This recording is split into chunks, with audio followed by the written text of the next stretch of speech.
As you can see, I got some McDonald's today. A couple of weeks ago, I took my mom to the eye doctor, and she likes to stop at McDonald's. And we stopped there, and I noticed on their menu they had a chicken Big Mac, which I had never heard of before. So I decided to give it a try and see what it's all about. I'm assuming it's like a Big Mac, but just chicken, I guess. So anyways, we'll take a crack at it. So, like I said, this is new to me. I expected to see some kind of an advertising blitz or something, but like I said, maybe you've heard of it, but it's a new one on me, so there it is anyway. Ooh, I'm losing some lettuce there. Anyway, so I'm going to take a bite.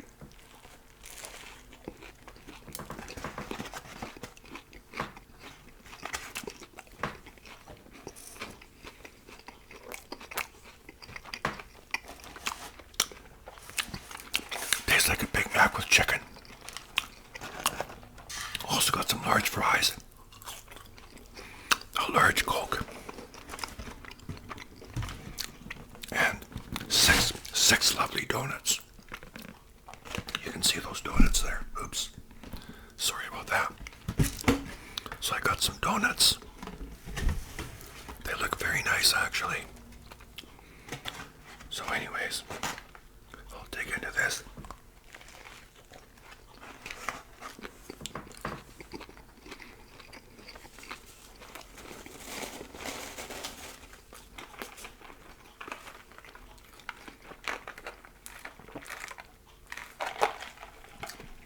That's actually quite tasty.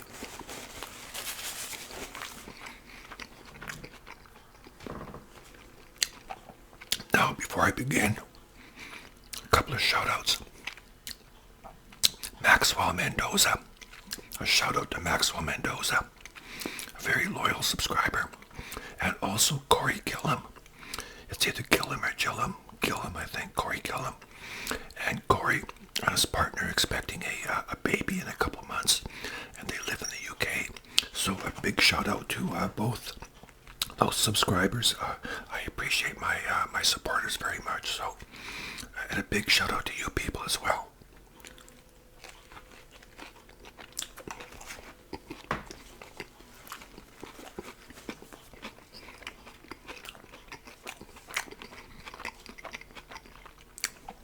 It's just like a Big Mac, but with chicken.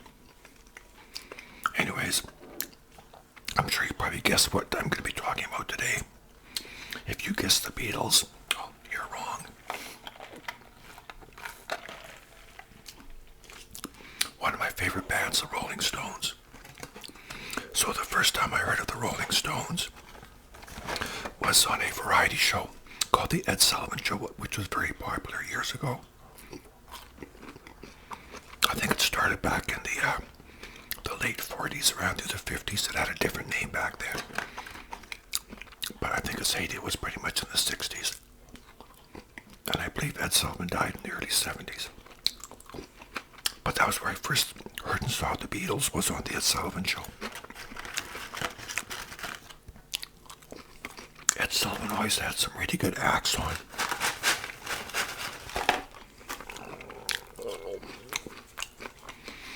So anyways, in the fall of '64, you know, the Beatles already started the whole Beatlemania thing, and they were just, you know, everywhere, you know. So anyways, I was at my friend's house, and his older brother had some friends over, and the mom was there, and we're all sitting around watching Ed Sullivan.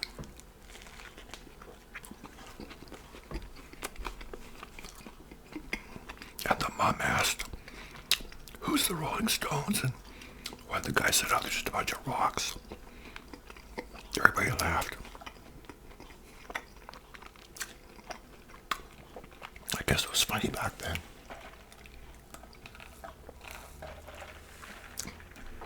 So the Stones come on. I can't remember the first song they did. I don't think it was one of the originals, but I think they did "Time's on My Side," I think. But anyways, that's the second song. But they weren't the Beatles, and there was 5 of them instead of 4. You know, Brian Jones kind of had a Beatles haircut type thing. but my eyes are immediately drawn to Mick Jagger. I mean, he was just such a performer, you know, just, and there's something about them that they had some kind of an appeal, you know. I really liked them.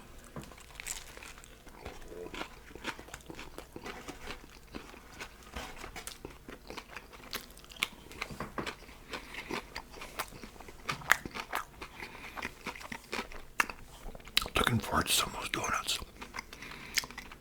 So the Stones were a band that I really liked right from the word go. I had a lot of their 45s. You know, I loved songs like Honky Tonk Woman and Can't Get No Satisfaction, and, you know, anything they put out I really enjoyed.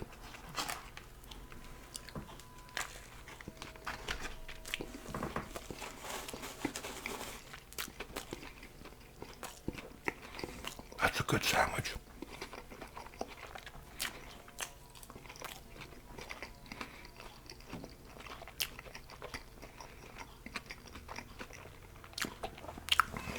So,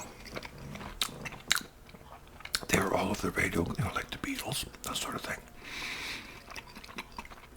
And like I said, I loved their music. I was really shocked when Brian Jones died in '69. And I remember '69, that was a very good year for me. I was having a lot of fun that summer, I remember that. I was 12 years old. My parents were going away a lot. My sister and I would have these wild parties. It was great. But anyways, the Stones at that point were becoming a fairly big band. They were becoming, you know, I mean, they were still touring. The Beatles quit touring in '66. The Stones never stopped touring. And they just kept going. And they seemed to get bigger all the time. And they were quite controversial. I mean, there's the concert in California where, you know, somebody died, you know, a violent death. An outdoor concert.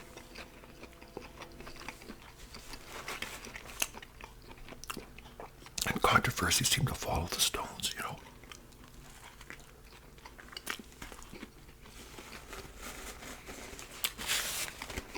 And every time they appeared on Ed Sullivan, they got more and more outrageous. Like Mick Jagger just got more and more outrageous all the time. But I could not but be drawn to Mick Jagger. I mean, he was just like some of the kids at school would say, "Did you see that idiot on TV?" And I thought, yeah, but you know, there's something about him that was appealing, you know.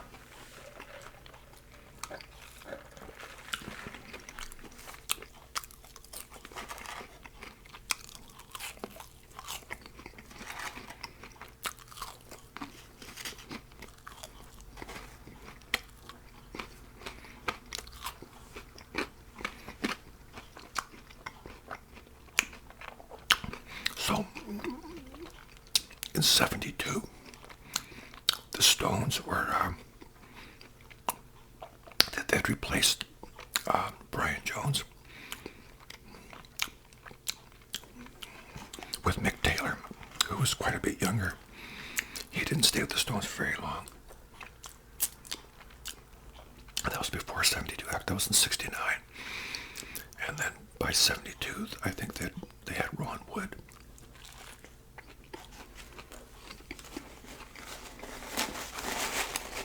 But they were touring in '72.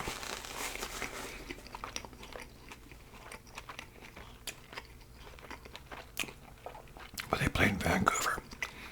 I wasn't living on the island, I was still in Saskatoon. But there's a big riot. A lot of damage. No people got hurt. Back east in Toronto, one of their trucks got blown up.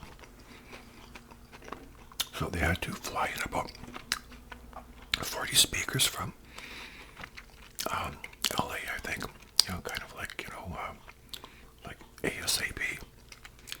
So that's very bizarre.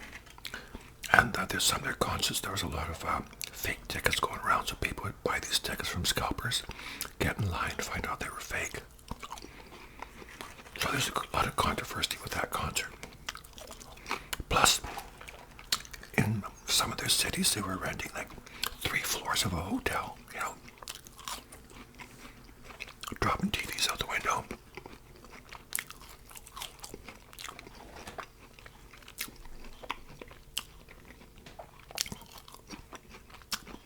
At one point, they were partying with Prime Minister Pierre Trudeau's wife, Margaret, who is the mother of the current Prime Minister.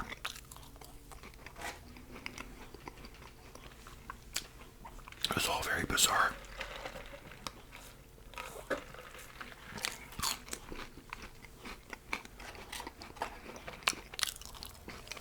And I knew a couple of people who saw the Stones on the 72 tour. And they said it was just fantastic. This one gal Bella, my sister, saw them. And she was talking about this great big giant inflatable dildo that Mick Jagger was, using on stage, things about 20 feet long. And another friend of mine, he saw them because he'd gone back east for a while. I said, "How was your trip?" He goes, "Oh, it was really good. I was in Toronto. Oh, by the way, I saw the Stones." And of course, I was instantly jealous.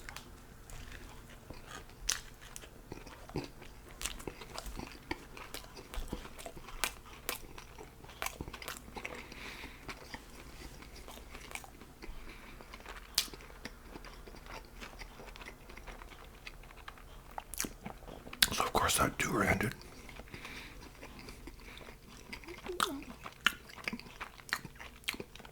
And I think there was some, a few tours in between, but nothing really major.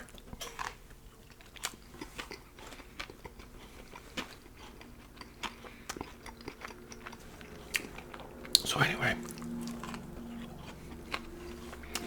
in '81, the Still Life tour. And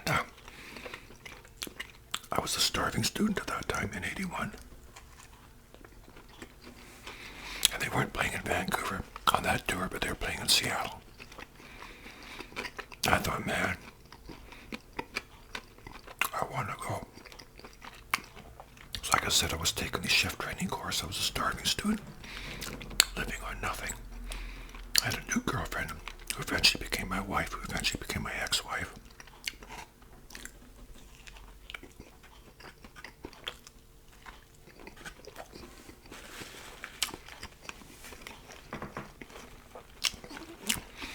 And I did a video on this before where I talked about my chef training, the house we rented. It was like a big party house, like Animal House, kind of crazy.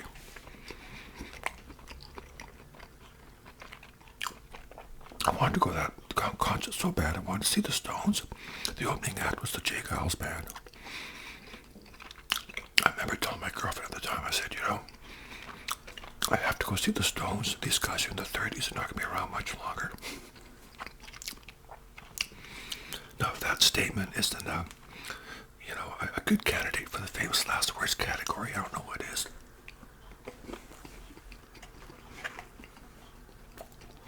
That was a good sandwich. I would definitely buy that again. It tastes exactly like a Big Mac except for the chicken.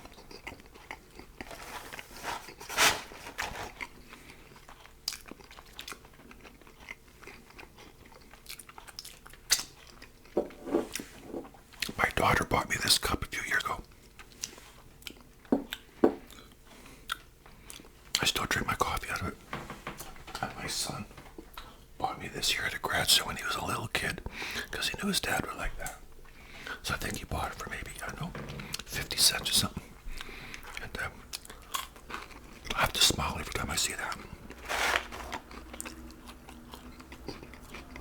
He went to a grad show with his grandma, saw that, and had to get it for his dad. So, the tour in '81, the Still Life tour in Seattle, there's no way I could afford it. I mean, sometimes you say to yourself, I can't afford not to go. But I just couldn't afford a ticket. I don't know what tickets were going for at that time. I'm guessing maybe 20 some bucks, 25, I don't know. I'm basing that on what I paid in the future a few years later. But I wanted to go real bad.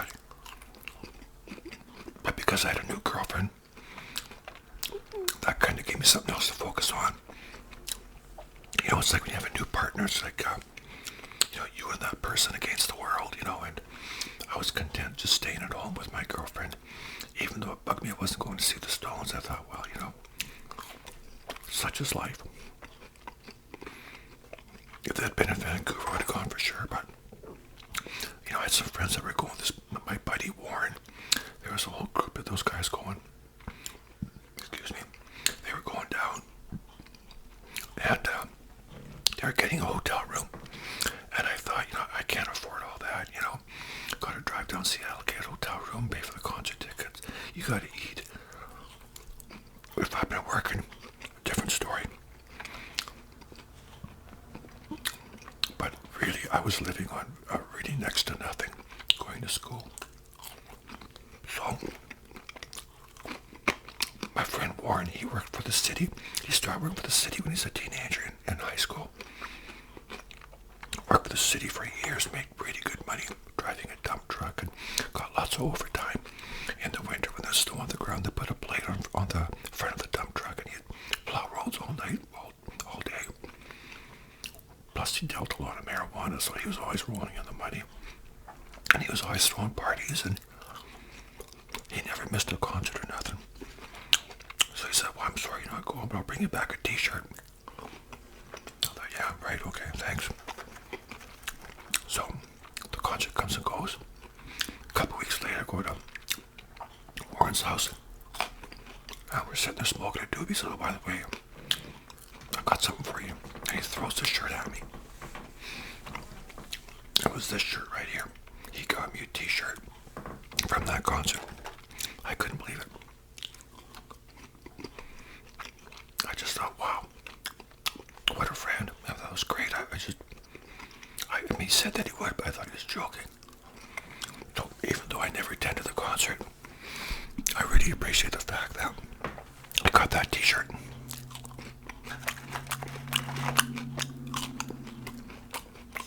Good fries.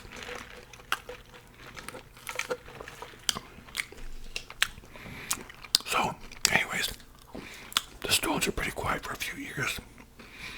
So in '89, they announced the big Steel Wheels tour. I think it was called the Urban Jungle Tour in Europe. But over here it was the Steel Wheels tour. And I really wanted to go. November 1st, 1989, they're playing in Vancouver.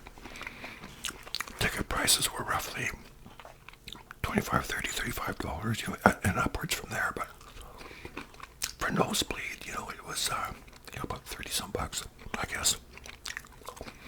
So I wanted to go real bad. Couldn't find anybody to go with me. No one was really interested. And, a lot of people, unless you're a Stones fan, you're not going to go to Vancouver and buy a ticket and blah, blah, blah, But if you're a Stones fan like I was, I kept saying, well, I never saw them in Seattle. This may be my last chance for sure. I mean, at this point, these guys are in their 40s now, right? And this actually would be Bill Wyman's last tour with the Stones. So I thought, I didn't know that at the time. I thought I gotta go. The concert drew closer and closer. And I still hadn't made up my mind if I was going. I didn't have a ticket. So the day of the concert, I get up and I look at the newspaper. And the Vancouver Sun used to land on our porch every morning. I opened it up, and there's a picture of the stage. And they had a little write-up, and they said that they saw Mick Jagger jogging through Stanley Park, and the Stones were in town getting ready to play. I thought, oh man, I can't miss this. So I thought, oh man, I really got no money. So my ex-wife and I used to save all our coins, all our quarters and stuff, roll them all up and save them. I had a few bucks in the bank, so I took all those quarters downtown to the bank, cashed them in, got about 40 bucks or something. I drew out my bank account. All total, I probably had maybe 100 and some bucks, maybe 120 tops, right? So I wait till the kids are out of school. I think this was a Wednesday. So I wait till the kids are out sister who lived across the alley for the kids to go to her house. And they did. Left my wife a note. Excuse me. Told her I'm going to see the Rolling Stones. I'll be back tomorrow. And the kids are at my sister's place. So I hopped in my car. I had a 69 Chevy Nova. Not a 2-door, 4-door. And only paid $300 for it. And years later I would sell it for $300. So it shows you what an astute businessman I am. This was your typical $300 beater. But it was a good car. And really had no paint on it. I think that it used to be green at one time, like an olive green, but and the passenger or the driver's side door, when you push the button, it was broken. So I'd always have to carry a screwdriver and push it in there, then open the door. So I always kept a little screwdriver in my pocket. I mean, I could get in the passenger side or whatever if I had to, but you know, that's how I opened my door. So I got on the ferry. And of course, once you're on the ferry, you've kind of committed yourself. So I got on the ferry, started going to Vancouver. It's November 1st, 89. It's cold out. It's winter. Days are short. The sun's going down. And I thought, when I get to the stadium, I'll buy a ticket off a scalper. So I'm walking around the ferry, and I see these guys talking. As I go by, and I'm talking about a concert and tickets. And so I just happened to say, do you guys have any tickets for sale? One guy says, yeah, I got one. I said, how much? He said, $30. So I bought it for $30. So I felt I was all set. I was on the ferry, had some money, already secured a ticket. I was hoping it wasn't fake. So, okay. So, I arrive in Vancouver, I drive off the ferry. I'm just praying that my car doesn't conk out because it's a real beater. And I'd also gassed up beforehand, so I had a full tank of gas. So I'm driving. Getting to the stadium. Well, not to keep in mind, this was around dinner time. Very busy. Really busy. 5 o'clock rush. Normally it'd probably take about 45 minutes or so to get from Horseshoe Bay to the stadium, I think. And I can't remember the traffic being too bad. You know, I got off on all my exits and all that and didn't get tangled up too bad. Got the stadium parked. There was people all over the place selling tickets. I could have got a ticket for maybe even cheaper if I'd wanted even like a better seat, but you know, I just wanted to make sure I got in the stadium. And it was a nosebleed section, but I was in the stadium. I was going to see the Rolling Stones. As long as my ticket wasn't fake. So, outside the stadium, I buy myself a t-shirt. I can't remember what I paid for it, but anyways, I bought this t-shirt. Probably $20-25 maybe. Well, they really rip you off. There's maybe it was 30, I don't know, but I got myself this t-shirt. Go inside the stadium, get my ticket. Oh man, the ticket was good. Go up the nosebleed section where my seat is. I'm sitting there, and the seat beside me is vacant. So I guess the guy that sold it to me decided that he wasn't going, or he sold both the tickets or something. And maybe he got better tickets. A lot of people do that. They just buy a ticket to get in there. Once they're in, they get something better if they can.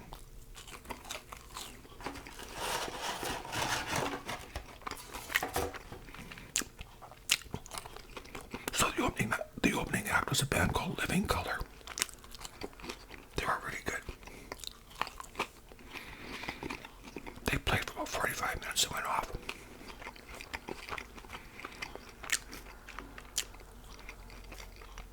Then the lights go down. The Stones come on.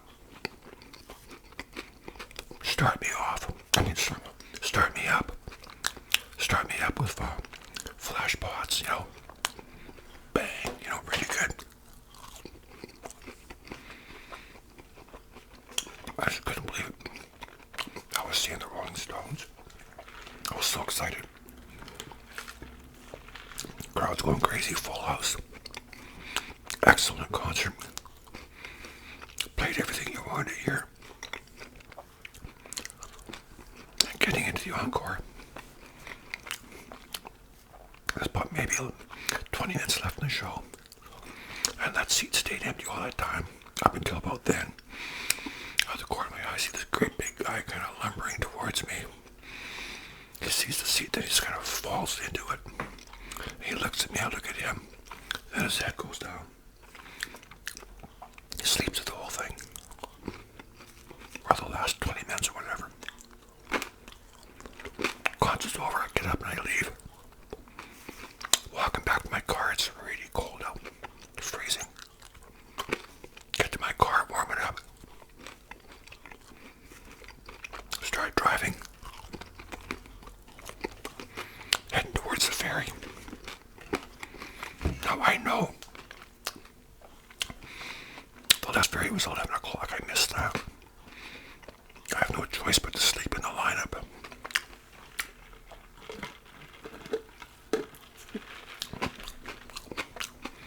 So I'm just, as I'm driving towards the ferry, I'm just praying my car doesn't conk out.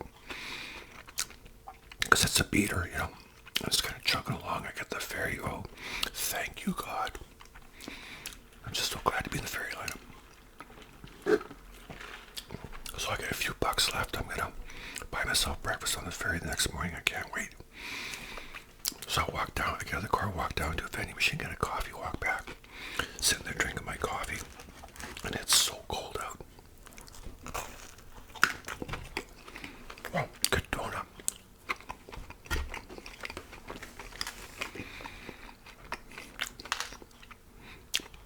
So I'm sitting there, and I'm having my coffee and freezing my ass off.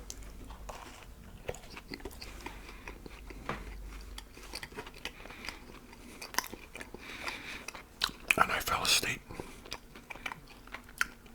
At one point I woke up, I was so cold, that's what woke me up, I was just freezing. So I woke up, started my car, and I think it was about 1:30 in the morning or 2 o'clock or something. Let it run for a while, warm up.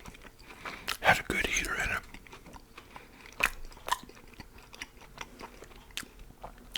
Went back to sleep. Woke up again. Finally I wake up. And I can hear a lot of noise, and I know that the ferry's going to get ready to leave pretty soon. So I'm looking forward to that.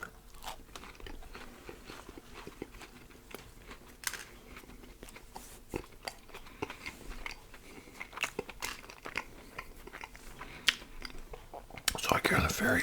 I'm high as a kite. I saw the Rolling Stones. It's the next day. I'm going home. Get myself a big breakfast. Oh man, I was starving.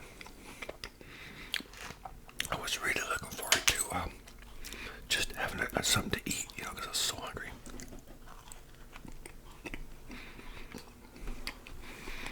Got home, walked in the door. Wasn't sure if my wife was going to kill me. She was talking on the phone to somebody and just gave me a big smile and hung up the phone. And said, I told her about the concert. She said, "Oh, good for you. I'm glad that you went because I know you wanted to." And she thought it was quite amusing. And I was wearing my shirt. So that was good. It was such a good experience. So, fast forward to 1994.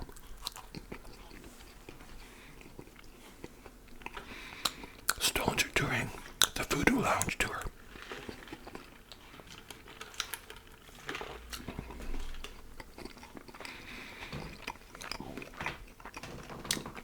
I'm in the mall one day with my 3 kids. They have a ticket booth set up, and they're selling tickets. In the town I live in, they probably get a block of maybe a couple thousand tickets. And those tickets, I mean, like a lot of times they distribute, you know, blocks of tickets to different towns and that sort of thing. I'm assuming my town probably got, like I said, a few thousand. So anyways, the tickets were about $55. There's another one. So I bought one for myself and one for my oldest boy. I told my oldest boy I was taking him to see the Rolling Stones.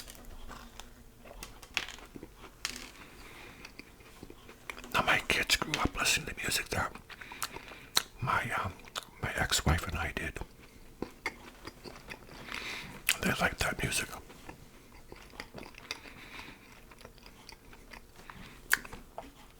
So as the concert draws near, it was actually December 18th. They were doing two shows, the 18th and the 19th of 94.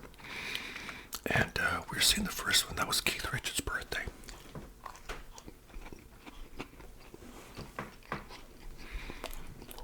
So we go over there to Vancouver. And my buddy Rich is living there.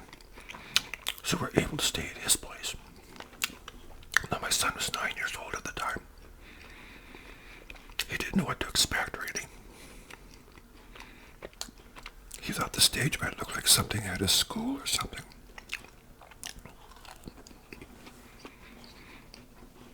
So, my friend Richard drove us down to the concert when the time came.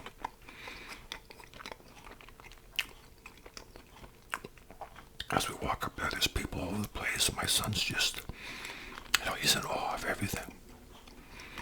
Buy myself a t-shirt, which was this t-shirt here. At that point, Bill Wyman was no longer playing with the Stones. Daryl Jones was on bass now. So I bought a couple of big lighters. And I showed my son how to use the big lighter. You flick it and you hold it. I said, but don't touch it because it's pretty hot. Even when the flame goes out, it's still going to be hot for a while. So I showed him how to use it. And I said, when the time comes, we'll flick our lighters. So when the concert's about to start, well, the opening act was Spin Doctors. They played for a little while. And then, of course, they went off. And then the Stones come on. Everybody flicks their lighters and whatever. Nowadays, I guess they use their phones, but back then, everybody flicked their lighters. My son's holding his, I'm holding mine. And all of a sudden, he sees this ocean of lighters, He puts it all together, and he just thought that was so cool. Excuse me. So the Stones come on. I eat this one. It's got some cream in there. And I remember, I think their third or fourth song was Tumbling Dice, and my son Dylan turns to me and says, I know this song. I said, I know you do, son. And he recognized a lot of their music. So he thought it was great. He said the whole thing, just loving it. So after that, we can't remember how we got back to my buddy's place. If he picked us up or, I really can't remember. But we got back to his place. And he must have picked us up because unless we took a cab. But anyway, got back to his place. And I remember him asking my son if he was familiar with their music. And my son said, oh yeah, he recognized a lot of their stuff.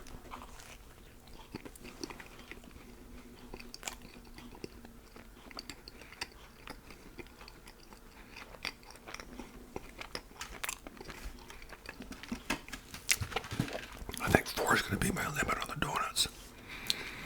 But anyways, we saw the concert, stayed at my buddy's place. The next day we took him out for breakfast and then got back on the ferry. And that was one of the worst ferry rides I ever had in my whole life. Oh my gosh, it was stormy and rainy. Wow. And the ferry that we got was the last one. They canceled all the rest after that.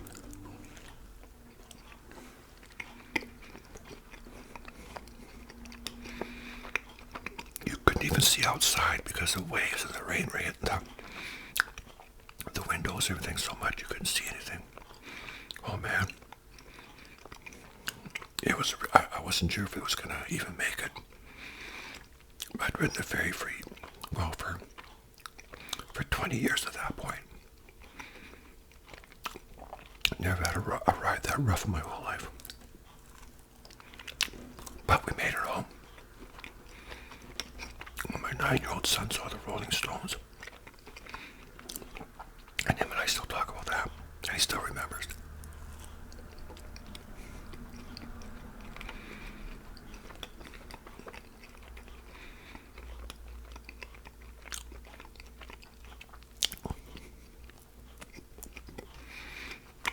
2013, I took my youngest boy, who was 25 at the time, to see Alice Cooper, who played in town. I still owe my daughter a concert.